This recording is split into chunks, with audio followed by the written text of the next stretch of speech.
Baik, Assalamualaikum warahmatullahi wabarakatuh. Perkenalkan nama saya Siti Nisa dengan NIM F027 123 1001. Di sini saya akan menjelaskan atau mengenalkan 5 fitur yang ada di SIM 9 bulian, yang mana ada pun fitur-fiturnya itu seperti bibliografi, calculation, ada membership, stock tag, dan terakhir ada sistem. Nah, yang pertama, saya akan menjelaskan mengenai bibliografi. Nah, bibliografi ini untuk mengelola data bibliografi koleksi perpustakaan seperti buku, jurnal, majalah, atau sumber lainnya. Di sini, pustakawan itu bisa menambahkan koleksi buku. Nah, contohnya yang di layar ini. Nah, di sini ada buku janji dan dua buku lainnya. Di sini itu adalah pustakawan yang telah menambahkan buku ini ke dalam Slim Boolean ini. Nah, yang mana juga terdapat dengan ISBN-nya dan last update-nya dan stok dari buku tersebut. Nah, eh, selain bisa menambahkan, di bibliografi ini juga bisa mengedit atau menghapus data koleksi tersebut. Jadi, ini sangat memudahkan pustakawan ketika buku tersebut sudah tidak layak lagi atau tidak kurang familiar digunakan, itu juga bisa diedit atau dihapus koleksi tersebut. Nah, seperti di sini. Ini kita tinggal memberikan nama dari judul buku tersebut, lalu kita isi menyesuaikan data dari buku tersebut, lalu kita klik save. Nah, setelah dari bibliografi, kita bisa melihat nih, ada beberapa koleksi buku yang ada di sini.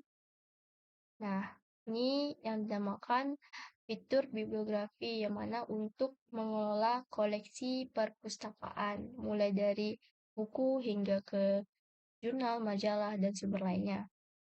Nah, selanjutnya kita kenalan ke fitur calculation. Nah, calculation ini berfungsi untuk mengelola proses peminjaman dan pengembalian koleksi.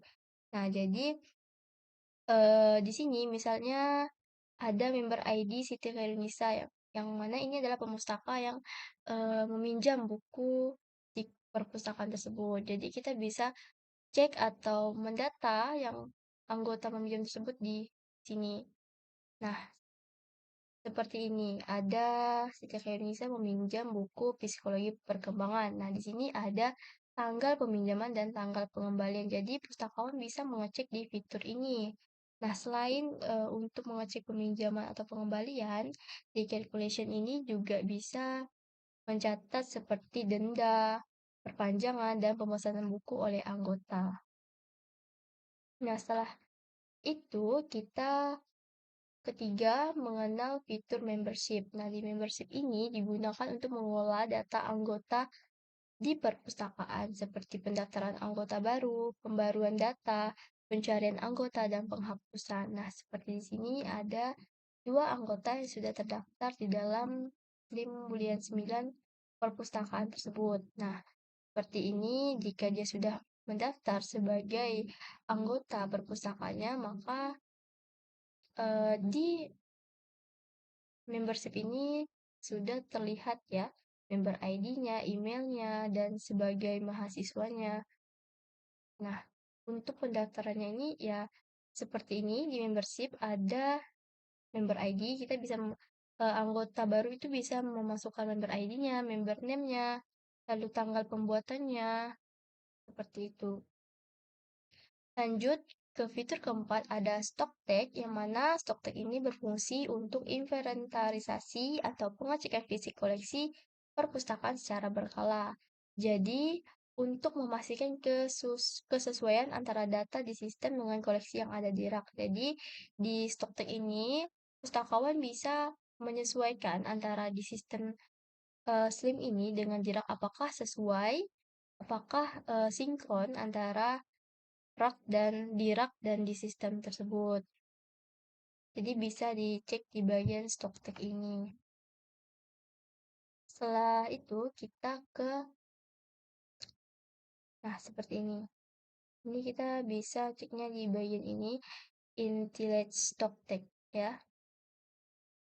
Setelah dari Stocktek kita ke fitur terakhir atau fitur kelima yaitu sistem. Nah, sistem ini kegunaannya itu untuk pengaturan umum sistem SLIM. Nah, yang mana istilahnya itu sebagai cover dari sistem ini. Nah, seperti kita memasukkan nama dari perpustakaan instansi kita, lalu ke logonya. Nah, seperti itu. Jadi kita bisa eh, apa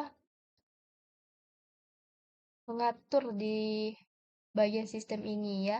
Intinya di bagian fitur sistem ini dia bersifat administratif dan sistematik. Jadi ini adalah bagian depan dari sistem SLIM ini. Nah, sekian saja mengenai penjelasan 5 fitur yang ada di SLIM yang menurut saya ini sangat rekomendasi untuk para pustakawan atau untuk mempermudah pekerjaan pustakawan. Sekian dari saya, mohon maaf jika ada kekurangan atau penjelasan saya yang kurang dipahami. Saya mohon maaf. Assalamualaikum warahmatullahi wabarakatuh.